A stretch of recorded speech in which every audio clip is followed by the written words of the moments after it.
What's up, guys and girls? Welcome to another video. So if you didn't hear the news, there is a huge leak that God of War Ragnarok DLC is currently in development. Now, the person who leaked this info is very popular, has been right in the past, and I do have to say that lately in the video game industry, a lot of leaks have been proven correct. So in this video, we're gonna go over the two most likely candidates of who's gonna get a DLC story of some kind. So yeah, let's get right into it. I honestly believe that the two characters who might get DLC stories is Faye and Tyr, and I have pretty good reasons for both of them, including Tyr's literal actor hinting at this, but we're gonna go ahead and talk about Faye first.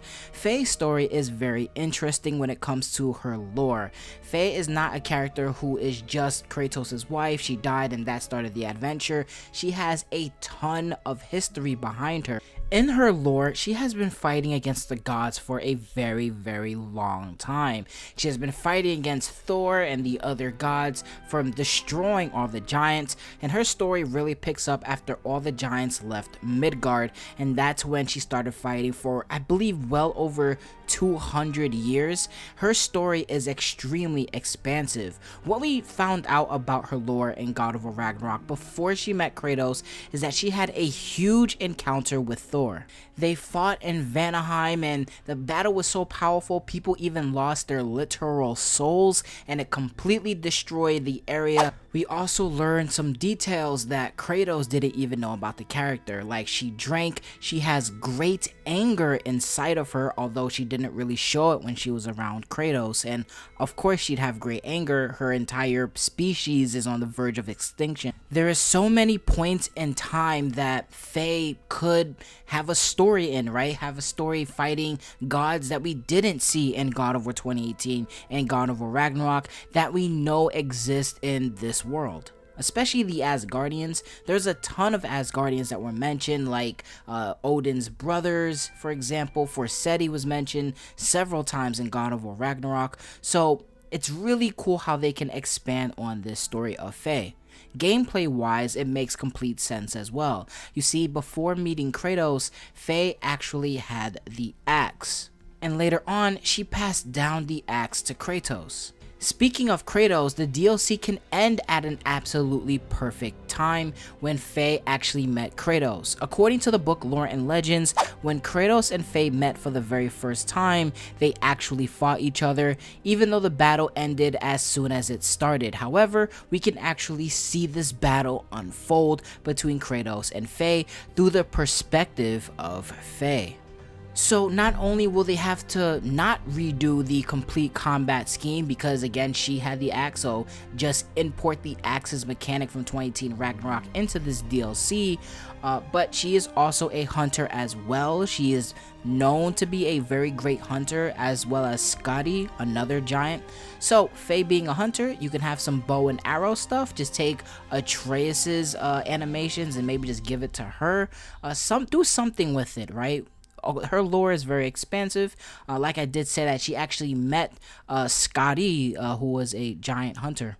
We could probably see several other giants that we know existed in this world, and perhaps we can see them through the eyes and story of Faye. I think that would be a pretty interesting route to go, since her story is so expansive, and again she is very well known. Sindri and Brock have connections with her in the past because they're the ones who made Leviathan Axe in the first place to balance out the scales. You can have some very emotional stories because we know that obviously the giants are dying. Hell, even something basic like they have Faye's freaking character model in God of War Ragnarok that wasn't even really used that much. So Faye's model exists in God of War Ragnarok, so they can just simply import her face, give her an armor set of some kind. It'll be very convenient for developers, and it'll be cool for us lore fans that love the lore of God of War Ragnarok to further expand and build. Hell, even have some future sight moments, right? I think that'd be pretty cool. But let's go ahead and talk about the second candidate for a God of War Ragnarok DLC, and of course that is Tyr. Tyr's literal voice actor, he straight up told the world that, yeah, Tyr is going to return in the future. So most likely, I think Tyr has a better chance than Faye in this predicament just because we have official confirmation from the actor's mouth. But what could they do with Tyr? In the God of War expansion lore, this being the God of War cookbook, Tyr talks about how he became the God of War, right? He talks about Heimdall and all the other gods wanted him to be like Ares specifically, but Tyr chose a different path to be a God of War, but kind of a God of peace at the same time.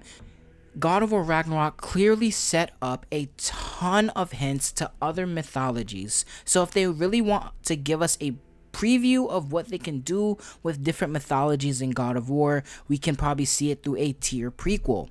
And speaking of Tyr's lore, there is a ton of Tyr lore in God of War 2018. If you go into the temple, where you're gonna flip the temple, you can see tapestries of Tyr, of the world serpent and Tyr together, Tyr on a boat, Tyr with a mystery woman that we don't know who it is. No, this is not Faye. In the extended lore in the God of War cookbook, Kratos mentions Faye to Tyr. He has no idea who the hell she is. He heard of the legends but never actually met her, unless they want to completely like ignore that and that make it Faye. I think it makes more sense if it is Faye, but apparently it's not. So between all of the tapestries we can find of Tyr and his adventures, between his freaking actor saying that, yeah, I'm gonna come back in the future, most likely it probably is Tyr. But me personally, I really want it to be Faye. I think that all the stars are aligning for it to be Faye. We just don't have that official confirmation like Tyr's actor gave us. But let me know what you guys think. Who do you believe is going to be the star of this God of War Ragnarok DLC, right? It could be a continuation of Ragnarok, like Sin Mara's story, because we know that there's a whole storyline of Sin Mara that got completely cut from God of War Ragnarok. We know that, you know, Santa Monica is playing around with the future of God of War with Atreus, so maybe we might get an Atreus DLC of some kind, even though I know a lot of people don't want that. That's why I said it at the end of the video. But it's something that they could possibly do if they're really trying their best to convince fans that this can be a good idea and it can work. This is something that they might go through. Another thing that I hope kind of happens is a continuation of God of War Ragnarok, where other gods that we know exist in this world, like Odin's brothers, comes and confronts Kratos after obviously the game is over. So maybe it's not a prequel, maybe it could be like a little mini sequel type of thing, just to get people to come back and play the damn game. But let me know your thoughts in the comment section down below. I said the comment section down below. Bye everyone.